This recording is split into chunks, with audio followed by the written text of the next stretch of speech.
Hey, it's been a while. Let's do some video. Let's do some video. I'll just say fast because I always say fast, right? Oh, what is wrong with my thinger? There we go. Alrighty. So we're doing exponential functions, and we're going to see what happens when we change different things on the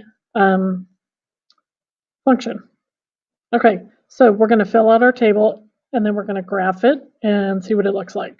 So remember, we're putting the values in of x up in the exponent. And so I'm going to have 3. Ooh, let's fix that.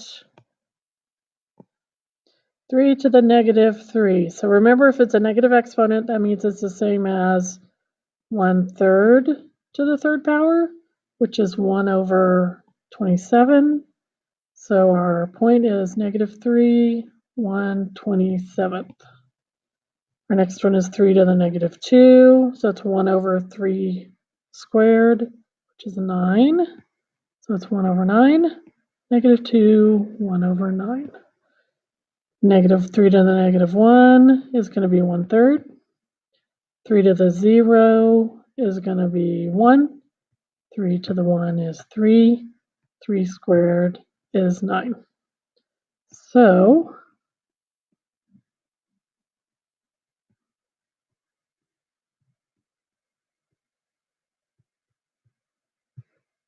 let's put all these in, and we can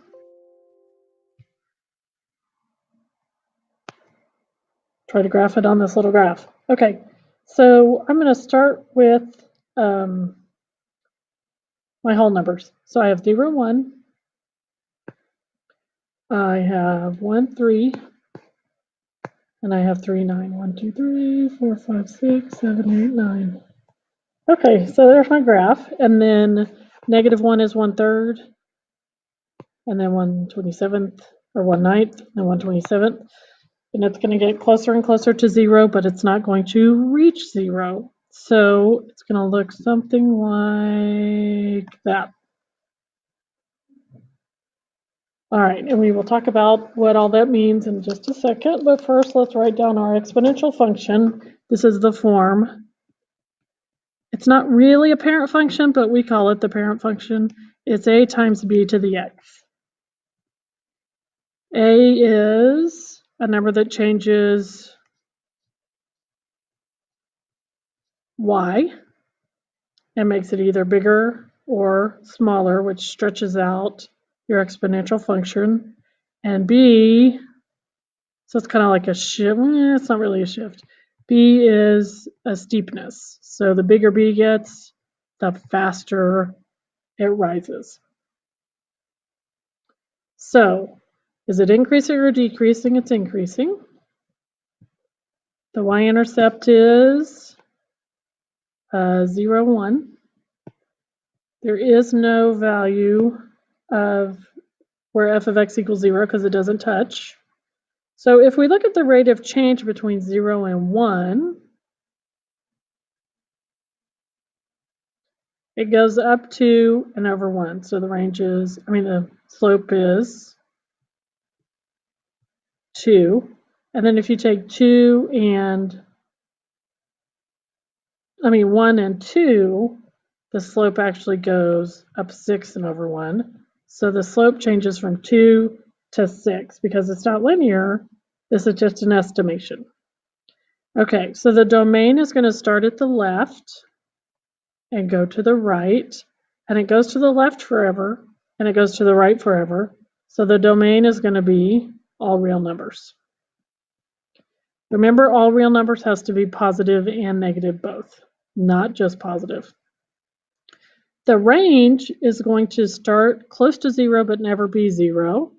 So we did this before like that. And it's going to go forever. So you could do that, or you could write y greater than 0.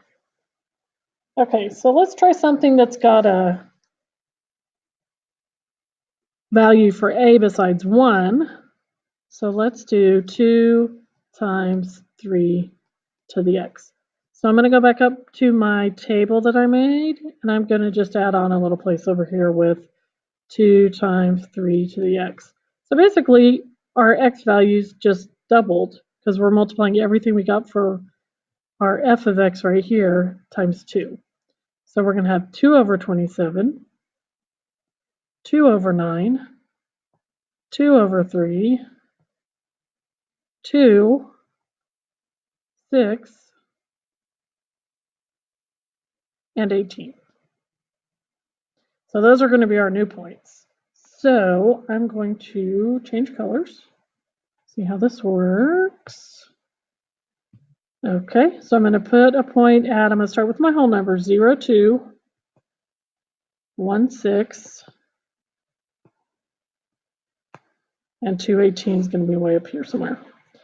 And then my negative values are going to be 2/3, 2/9, 2/27. It's still going to get closer and closer to 0. So what happens is, woo, that was bad. It went up sooner because we doubled all the numbers for our y values. So it's still increasing. Now the y-intercept is 0, 2. It still doesn't touch the x-axis. I go back my slope.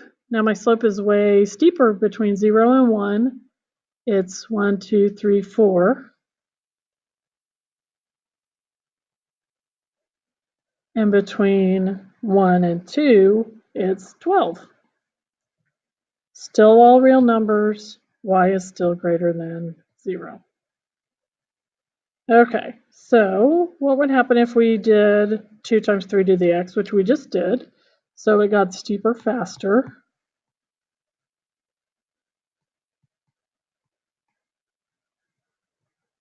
And if we made it a negative, it's basically going to make my values decrease. So it's going to be a decay. And it's going to go below the x-axis because my y values are going to be negative. Okay, so let's look at these two equations. Let's go ahead and fill out the chart before I graph it because the graphing part's the hard part. So my b value is 4. My a value, since I can't see it, is 1. And I don't want to do all that, do I? Okay, and my other graph, well, I'll graph that one first. Okay, so I'm going to have, and I'm just going to do a couple of points. If I have x equals 0, 4 to the 0 is 1. So it crosses right there. And if I put in 1, 4 to the 1 is 4. 1, 2, 3, 4. And then my next one's going to be like 16. And if I have -1, it's going to be 1/4. Yada, yada, yada. So it's going to get really steep really fast because that's what happens with my y value. So it's still increasing. The y-intercept is 0, 1. Because anytime I have a 0, it's always going to be 1. My domain is all real numbers because it's going on forever. And my range is y greater than 0. So let's go back to red. My b here is still 4, but now my a is 1/2. I think it's still going to increase, but it should be a little less steep or get steep. It should be a little longer, I guess. So my graph crosses the y-axis when x equals 0, 4 times the 0 is 1, and 1/2 of that is 1/2. So it's going to start lower when it hits there, and then when x equals 1, we have 4, and 1/2 of that is 2. So it doesn't really cross it, but okay. And my next one's going to be 8. 1, 2, 3, 4, 5, 6, 7, 8.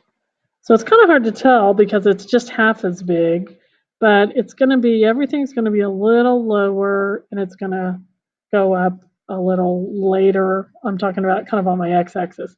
My x values get bigger before my graph starts going up. Still increasing. Now my y-intercept is 1, 0, 1/2, but all real numbers and y greater than 0 are still my domain and range. So how does it compare? I'm saying it's less steep. They both end up in the same place, but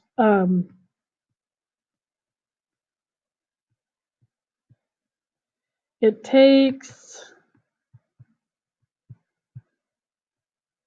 1/2 times 4 to the x longer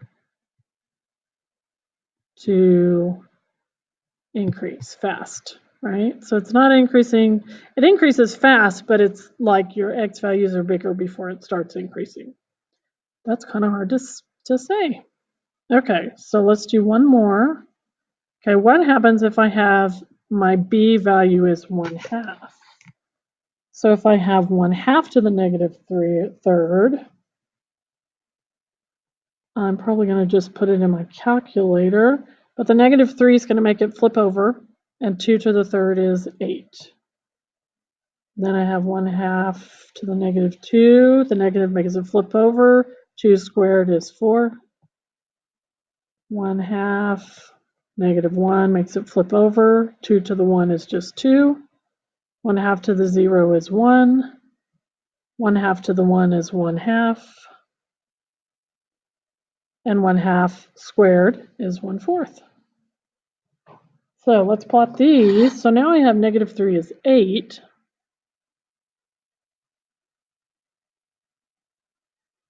Negative 2 is 4. Negative 1 is 2. 0 is 1. 1 is 1/2. 1/4, and so on. So my graph is now a decreasing graph. The y-intercept is still 0, 1. There is no value where y is 0. It's decreasing. The domain is still all real numbers, and the range is still y greater than 0. It just starts high and decreases to low, but it still never reaches 0. Okay, so in summary, I may add to this later, but so in summary, we have y equals ab. We call this the parent function, but it's not really a parent function, but that's what we call it anyway. Okay, so let's talk about what happens. A is the y-intercept.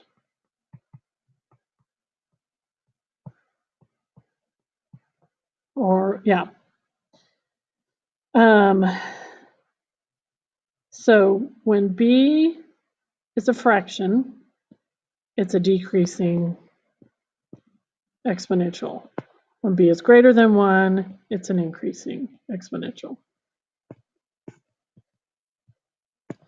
When a is positive, it's above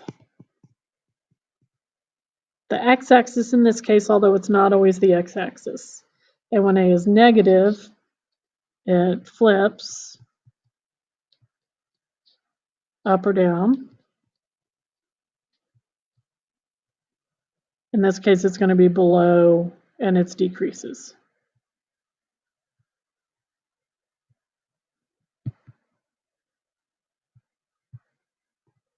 And when a is a fraction, that just changes the slope. And not really the slope, but the average rate of change.